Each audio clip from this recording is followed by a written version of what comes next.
Welcome back to the channel. In today's video we're going to talk about 4 driving tips that you can implement within your practice. It's going to help you hit the ball longer off the tee and also create a little bit more consistency. The first thing we do see is a lot of golfers will get the position of the golf ball a little bit too far back in the stance, so the ball position will get almost off the middle of the stance.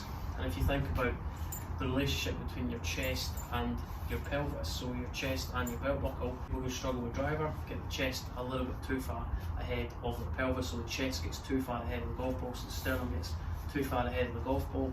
This gets a little bit too far ahead at address, and also the downswing. That causes the path to move a little bit too much out to in, increases the spin, but also reduces the distance. So don't get the ball position too far back, don't get the chest too far forward, where the left shoulder gets a little bit too low, right shoulder gets a little bit too high, left shoulder gets a little bit too low, chest gets too far ahead of the golf ball. We want a little bit more spine tilt, right shoulder gets a little bit lower compared to left shoulder, and it almost feels like my chest is slightly behind the golf ball. So my head is slightly behind the golf ball, coupled by my chest, and the club connected to your sternum. If I have too much tilt, it's too far ahead of my lower body, I stand straight up and down, the golf club intercepts through the middle of my stance. As soon as I add a little bit of tilt, where my left shoulder gets a little bit higher compared to right shoulder, the club head is going to collide with my left leg. Many people who struggle with driver get too much of the opposite, with chest too far ahead of the club head is going to collide with my right leg. We want to feel like, instead of the chest get too far ahead of the golf ball, we want to almost feel like we create a little bit more spine tilt. Ball position gets too far back and my chest gets too far ahead of the golf ball. That's going to encourage two things: too steep, because my chest is already ahead of the golf ball, my chest is already open, so as I start to rotate, my chest is going to spin open more, so my chest is going to start to rotate open towards the target a little bit more in the downswing. That's going to cause the shaft to get a little bit steep coming down, so the shaft's moving in front of your shoulder, and then we react to that. The club's always working low and left trim. Set up a little bit better and more efficiently, it makes the outcome of the shot easier to achieve. So what you're going to do is you're going to start with your feet together. That's the baseline, so feet together, making sure everything's aligned towards your intended target. So feet together, what you're going to do from here, flare your left foot open, so you're standing at clock face, you're turning your left foot from 12 o'clock to 10 o'clock. You're going to take a bigger step with your right foot, so your right foot is at 2 o'clock, left foot's at 10 o'clock. That's just going to objectively allow my knees, my hips and my ribcage to start rotating in a little bit more into the backswing and also the downswing. We're going to get the ball position of my left armpit. Don't get the ball position too much off the sternum or the left shoulder.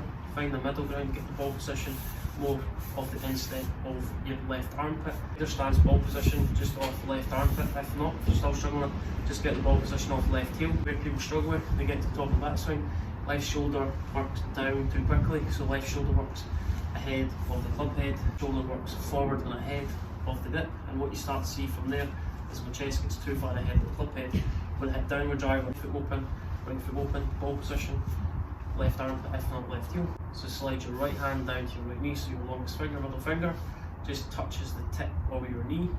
So automatically what you should start to establish here is left shoulder's a little bit higher, right shoulder's a little bit lower, my chest is no longer ahead of the golf ball. I almost feel like from here, placing the grip end of the club quite close to the middle of the sternum, instead of me getting a little bit too much tilt ahead of the golf ball where the club head hits my right leg. We want to feel from here that we get a little bit tilt where we're trying to feel that the club head pushes towards my left leg. So with my spine straight up and down, I've got no tilt, the club head intercepts through the middle of the stance. Slide your right hand down to your right knee. Automatically left shoulder's a little bit higher, right shoulder's a little bit lower. That's going to increase my chance of hitting a little bit more up with driver. It's going to also increase my distance without swinging any faster. So encourage a little bit of spine tilt, slide your right hand down to your right knee. Automatic from there, left shoulder's a little bit higher, right shoulder's lower. Sternum is slightly behind the golf ball. Eyes are fixated on the back edge of the club head. That will feel two things. It'll feel like we're slightly behind the golf ball. Try and get a little bit more up with driver. What you're going to feel from here, swing a little to the top, don't get the chest too far ahead. Get behind it in the backswing, then we're going to stay behind it in the downswing. So we're going to get behind it, stay behind it. As you can see from there, my right shoulder's getting a little bit close to my right hip. My left shoulder's working up a little bit quicker, and I create this right side crunch. Once you get your hips in position, you're not tilting your hips when your left hip is too high. You're just keeping your hips where they are. You're just going to create this spine tilt where you feel like you're pushing your right shoulder a little bit lower and your left shoulder high, lower body really stable. You're just going to push the club head so it hits your left leg. So from there, push the club head so just fall short of your left leg. Then from there, as you can see, left shoulder's a little bit higher, right shoulder's a little bit lower, and that's going to help us hit slightly more up with drive. Left hand on the club, don't swing back, chest gets too far ahead. Going to feel it from here, try and allow your left shoulder to work up after impacting your chest to extend towards the sky.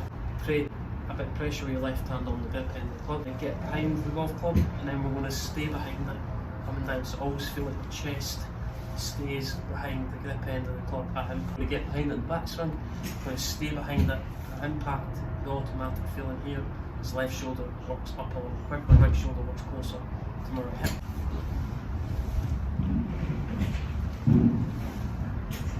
Don't look at the front of the golf ball, look at the back of the golf ball. Feel like the sternum stays a little bit more behind the golf ball. Two feelings around pat, left shoulder's going to work up, and then chest is going to extend towards the sky. So left shoulder working up, chest towards the sky. Reference points is grip end of the club. Don't let the grip end of the club work down and forwards too quickly. The grip end of the club's going to work down and forwards, but then it's going to recoil and work up and back through that. So left shoulder's going to work down and forwards, up and back. So the grip end of the club is going to work down and forwards, and up and back. I feel of left shoulder working up and chest extend towards the sky. That drill is going to help you hit the ball 30 yards further off tee. Your proximity to the hole is going to surge to the roof because you've got short clubs and toes. Please like and subscribe to the channel. If you've got any thoughts regarding that video, please feel free to comment below with anything you want to see in Champion 2024 and what your golfing goals are within 2024.